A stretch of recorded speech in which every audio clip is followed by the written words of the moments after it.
Bale, orain dela 10 urte, bai, auzo elkarteok bildu ginen eta hori erabaki genuen manifestazio bat osatzea eta deitzea batez ere parte hartzea eskatzeko. Eta 10 urte pasatu ostean, konturatu gara gauza batzuk aldatu direla, baina beste batzuk hobetzeke daude. Eta orduan, auzo elkarteen federazioak hori pentsatu genuen batez ere zen garaia beste manifestazio bat antolatzeko.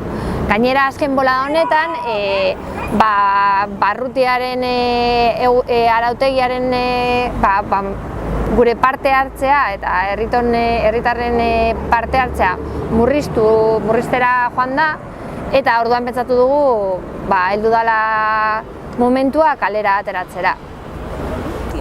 Bueno, batez ere gu eskatzen duguna da parte hartzea, gure iritzia kontutan hartzea eta instituzioek gure proiektuak eta kontutan edukitzea. Gertatzen dena da, batzutan barrutiera joaten garela eta gure proposamenak eta gure iritziak botatzera, eta haiek erabili beharrean batzutan jartzen dute hori parte hartzaren gometza, baina ez du kontutan hartzen. Eta esaten dute baietz onartuko direla, baina gero ez dago jarraipenik. Orduan badauz auzo iaia guztietan daukate proiektu batzuk onartuak izan direnak, baina ez direla gero aurrera eraman.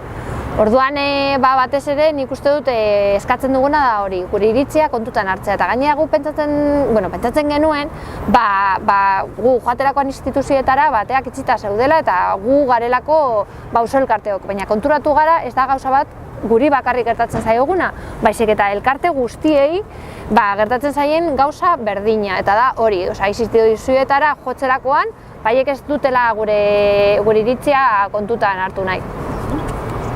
Ez dakit, gu pentsatu duguna izan da, dala momentua ez bakarrik gu ateratzeko, baizik eta Bilbon lan egiten duten eragileek gurekin bat egitea eta bai haiek ere kalera ateratzea. Ze azken finean arazo berdina daukagu, ze guztiok goazenean instituzioetara ez dute kontutan hartzen gure iritzia.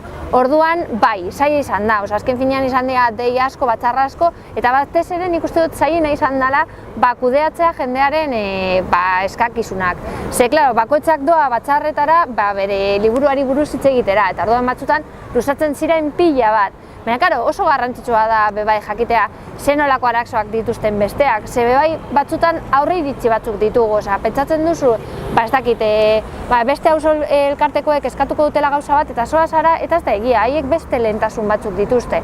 Eta nik uste dut elkartekoekin berdina gertatu zaigu, baina azken finean nik uste dut manifestaziora joango gara Bilboko auzotarrok garelako, orduan, batzutan hori entzuten da, ez dakit zenbat jende bildu zarete, batetik besteekin ez daukatela ezer, ez daukaz zer ikusirik, eta ez da egia, guztiok nik uste dut benetan irudikatzen dugun Bilboko benetazko argazki bat, eta ez saltzen digutena, ze azken finean kanpoan edo ez dakit entzuten dena da, sariak lortzen duela Bilbok eta holako gauzak entzuten dira, eta igual turistak superposik daudela, baina hemen lan egiten dugunok eta bizi garenok ez gaude posik. Guk ikusten ditugu akatsak, guk ikusten ditugu behar batzuk bete behar direla eta gaur egun instituzioen lehentasunak ez direnak. Bale, nik uste dut guztiok daukagula arrazoi bat joateko zapatu honetan, goizeko 12etan plaza eliptikatik aterako den manifestaziora, eta ona helduko dena. Nik uste dut bada garaia, bakarrik defendatu duguna, guztiok batera defendatzera, ze egia esan da, guztiok batera indar gehiago edukiko dugun eta lortuko dugun nahi duguna. Ez bagara mugitzen, inork ez digu emango ezer.